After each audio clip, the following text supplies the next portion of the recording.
NBA star Kyrie Irving and a barrage of NBA players star in the new film Uncle Drew. We're rolling film right now.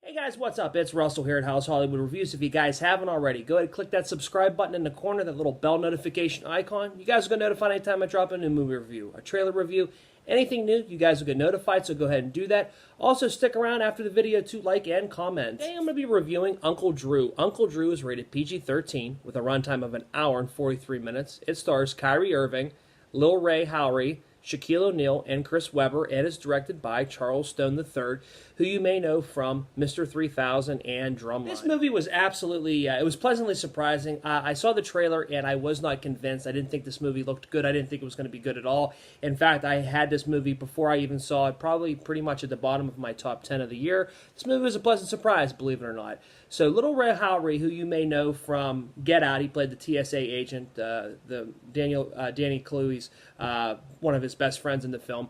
Well, he plays a character by the name of Dax in this film, and Dax pretty much drains all of his money to enter a team into this, they call it the Rucker Classic. It's a street basketball tournament in Harlem, and the purse for the winner of it is $100,000. So we see Dax's character pretty much as kind of, he works at Foot Locker, and he also does coaching. He coaches basketball on the side. He has a kid who he is coaching who is pretty much going to be the next big thing, and pretty much wants to try to coach and try to get him to this Rucker Classic where he thinks that they'll be able to win $100,000. Well, Tiffany Haddish plays Dax's girlfriend in the film, and she's pretty much very like, she's very materialistic. She wants the finer things in life. We see her, she always does shop. She's always shopping. She's always buying things. She wants the materialistic things that Dax really just can't do because he is only working at a shoe store, and he's coaching boys basketball on the side. So she ends up leaving Dax, and the kid Casper that Dax is training ends up going to play for his rival that we find out is played by Nick Kroll, who you may recognize from a lot of the comedies that are in like nowadays. He plays a character by the name of Mookie. We see that there is history between the two because Mookie played against Dax when they were in junior school or whatever, and he blocked a shot that ended up losing Dax the championship. And so there is this little unspoken pretty much animosity between the two characters. So, needing a team, Dax ends up seeing Uncle Drew school some young kid on the court, and pretty much thinks, well, this could be the way out, getting Uncle Drew and pretty much having Dax put his own team together around Uncle Drew. He could really do some damage. Well, Uncle Drew agrees to help out Dax, but he says that he has to put his own team together. So pretty much he doesn't want Dax's help. He pretty much just wants to put his own team together. So they end up getting Preacher, played by Chris Webber, who is, he's really funny in the film. And they also get Shaquille O'Neal, who is a karate instructor. His nickname is Big Fella.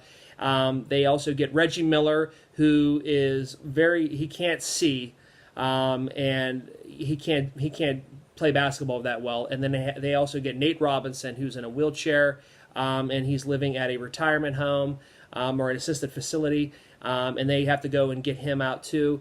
And pretty much the barrage of players that they get is who Uncle Drew, Kyrie Irving's character, want to play with, all four of those characters. Overall, I did enjoy this film. It was really funny, and it was a lot better than I thought it was going to be. Seeing the trailer, I really just didn't think that the movie was going to be that good. There are jokes about past NBA and NCAA moments, which I think's funny. There's one scene where Shaq is kind of fed up with one of the players not passing the ball, so he goes, oh, he's like, you're being like Kobe or something like that, because Kobe Bryant has been infamous for not sharing and passing the ball, and Shaq played with him for the Lakers, so I thought that was kind of funny. There's also a scene where I believe it's in a championship game where they're talking to Chris Webber and pretty much letting Chris Webber know, hey, we don't have any timeouts left. And Chris Webber goes, well, I thought we had one timeout left. And that's basically just kind of poking fun at the NCAA tournament in which Christopher Webber called a timeout that Michigan didn't have and ended up costing them a technical foul. It ended up costing them the game. So it was kind of funny to see some of those things poke fun at some NCAA, NBA moments. So I thought that was kind of funny. Overall, though, it was just a fun basketball film to watch. If you're a fan of basketball in general, this movie is just fun to see these guys on the court just playing basketball, having fun, and just watching all the guys interact with each other. You can tell that these guys had a lot of fun watching this. Overall, I gave the movie 3 out of 5 stars. It was far from a great movie, but it was entertaining. I loved it. You know, I always love a good action sports movie, and I thought this one it really didn't bore me. I had fun with it. I enjoyed it. I thought Kyrie Irving and everybody that was involved in the film did a good job, and I was surprised by it. So I gave it 3 out of 5 stars. I had a fun time with it. Overall, though, I want to know what you guys think. Did you guys see Uncle Drew? Did you guys enjoy the film or not? Go ahead, sound off there in the comments. Let me know. What is your favorite basketball movie? If you have a top 5 or a top 10 list, go ahead and sound off there in the comments. I want to know. I want to know what basketball movies you enjoy. Join me next time at House Hollywood Reviews when I bring you the new movie, The First Purge. And until then, we'll see you guys in Hollywood.